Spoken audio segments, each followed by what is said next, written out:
एक पत्रकार परिषद आयोजित केली आहे आणि त्यानिमित्त आपण सर्वजण आलात त्याबद्दल आम्ही तुमच्या मनापासून आभार मानतो। आजचं पत्रकार परिषद घेण्याचे 2-3 एक महत्त्वाचे मुद्दे आहेत। त्यातील सर्वात महत्त्वाचा मुद्दा म्हणजे तुम्हा सगळ्यांना माहिती आहे की माणगाव कोर्टाने विकास गोगावले आणि इतर यांचा जेव्हा अटक अर्ज जो काही अर्ज होता त्यांचा जामिनाचा अर्ज तो फेटाळला, अटकपूर्व अर्ज, आणि तो फेटाळल्यानंतर ते उच्च न्यायालयामध्ये म्हणजे हायकोर्टमध्ये गेले होते आणि हायकोर्टात गेल्यानंतर काल त्या ठिकाणी मी स्वतः उपस्थित होतो।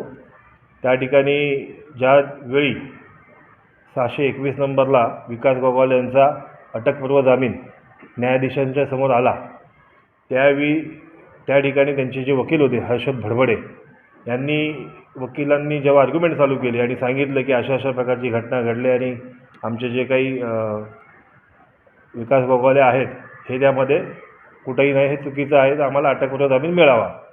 ज्यावेळी त्यांनी सांगितलं की विकास भरत गोगावले नाव घेतलं त्यावेळी न्यायाधीशांची जी भूमिका होती की एका मंत्री महोदयांचा मुलगा, एका राज्याच्या महत्त्वाच्या पदावरती जबाबदार असलेल्या व्यक्तीचा मुलगा ज्यावेळी अशा प्रकारच्या गुन्ह्यामध्ये निवडणुकीच्या काळामध्ये गुन्हेगारी याच्यामध्ये घडते त्यावेळी नक्की लोकशाही राज्यात आहे किंवा नाही अशा पद्धतीचं त्यांनी त्या ठिकाणी वक्तव्य केलं। अतिशय गांभीर्याने त्यांनी हा विषय घेतला आणि माननीय न्यायाधीशांनी माननीय न्यायालयाने त्यांना स्पष्टपणे सांगितलं की आम्ही कुठल्याही परिस्थितीमध्ये यांना अटकपूर्व जामीन देऊ शकत नाही आणि त्या ठिकाणी अटकपूर्व जामीन आम्ही देऊ शकत नाही। एक तर तुम्ही तो केस जी तुम्ही ॲप्लिकेशन केलेलं आहे अटकपूर्व जामिनाचं ते विड्रॉल करा, नाहीतर आम्ही ह्याच्यावरती ऑर्डर करू म्हणून।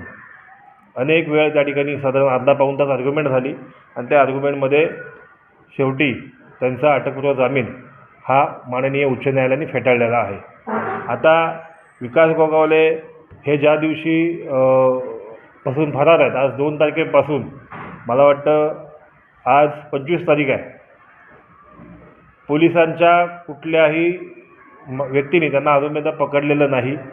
मला ह्याची कल्पना आहे की हा हाय प्रोफाईल गुन्हा आहे आणि या हाय प्रोफाईल गुन्ह्यामध्ये पोलिसांवरती प्रचंड दबाव आहे। मग तो कोणाचा असेल, कसा असेल, हे तुम्हाला सगळ्यांना माहिती आहे। दोन्हीकडचे जे आरोपी आहेत हे सध्याच्या परिस्थितीमध्ये सत्तेमध्ये असलेले लोक आहेत, त्यामुळे पोलिसांवरती प्रचंड दबाव आहे।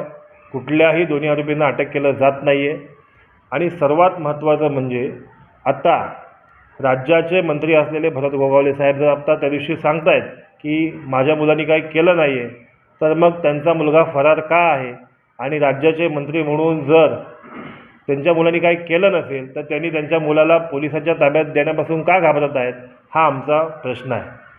विकास भरत गोगावले ह्याच्यावरती जे गंभीर गुन्हे दाखल आहेत त्याची नोंद माननीय उच्च न्यायालयाने घेतल्यामुळेच त्याचा हा अटकपूर्व जामीन त्यांनी रद्द केलेला आहे।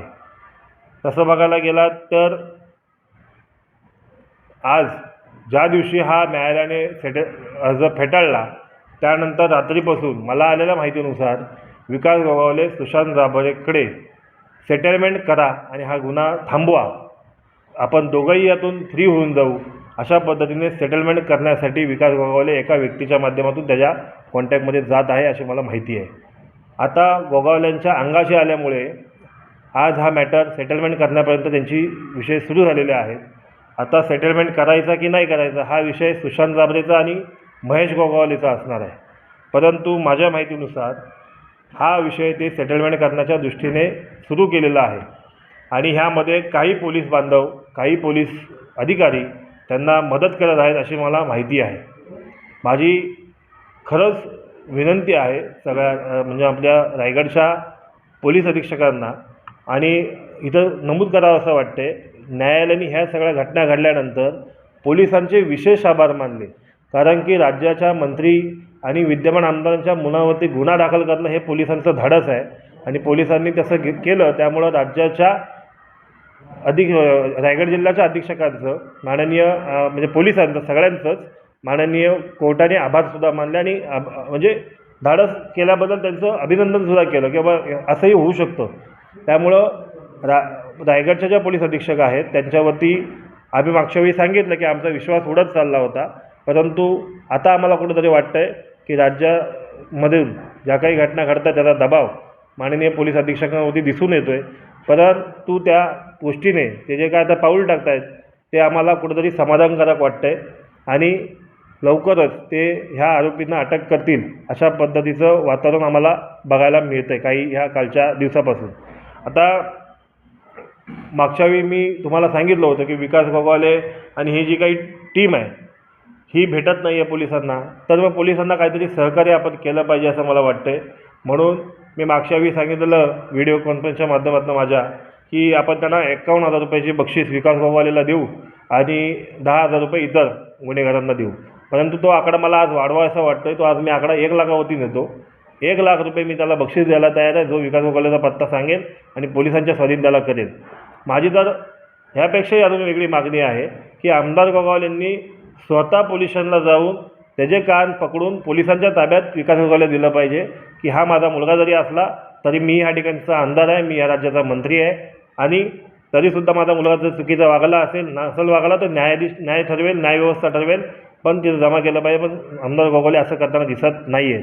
तुम्हाला सगळ्यांना माहिती आहे 29, 30, 31 रोजी गोगावले कुटुंब हे पूर्णपणे फिरायला जात असतं. मग देवदर्शन असतं, शिर्डी असेल, अक्कलकोट असेल, तुळजापूर असेल, तिकडं जातात. त्या दिवशी पोलिसांनी विशेष लक्ष ठेवावं.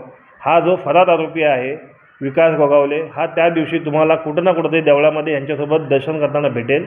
पोलिसांनी विशेष लक्ष देऊन याच्यावरती कारवाई करावी.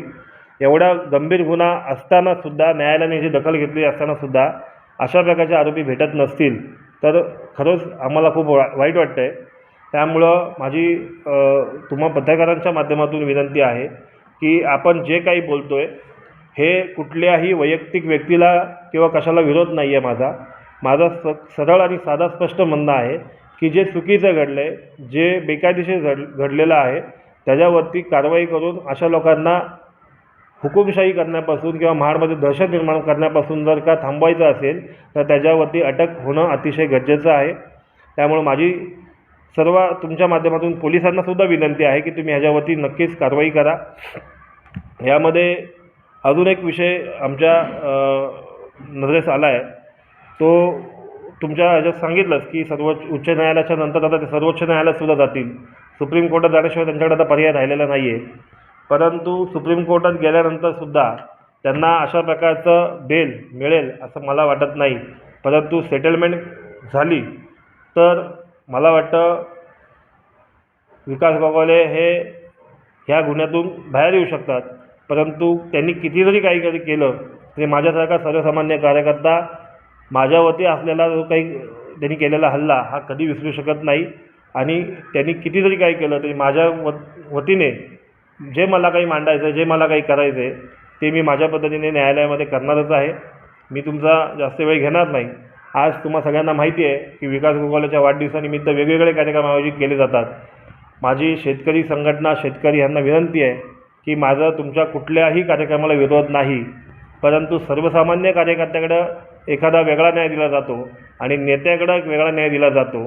त्यामुळं जो तो शेतकरी संघटनेच्या वतीने कार्यक्रम आयोजित केला जाणार आहे त्या कार्यक्रमाला आम्ही ज्या गोष्टीने म्हटलेलो आहोत की तो जो विरोध आहे हा फक्त सर्वसामान्याला वेगळा आणि एखाद्या नेत्याला वेगळा असा असेल तर तिथं आमचा विरोध हा कायम राहील. तुम्ही पाहत आहात विस्टा न्यूज मराठी.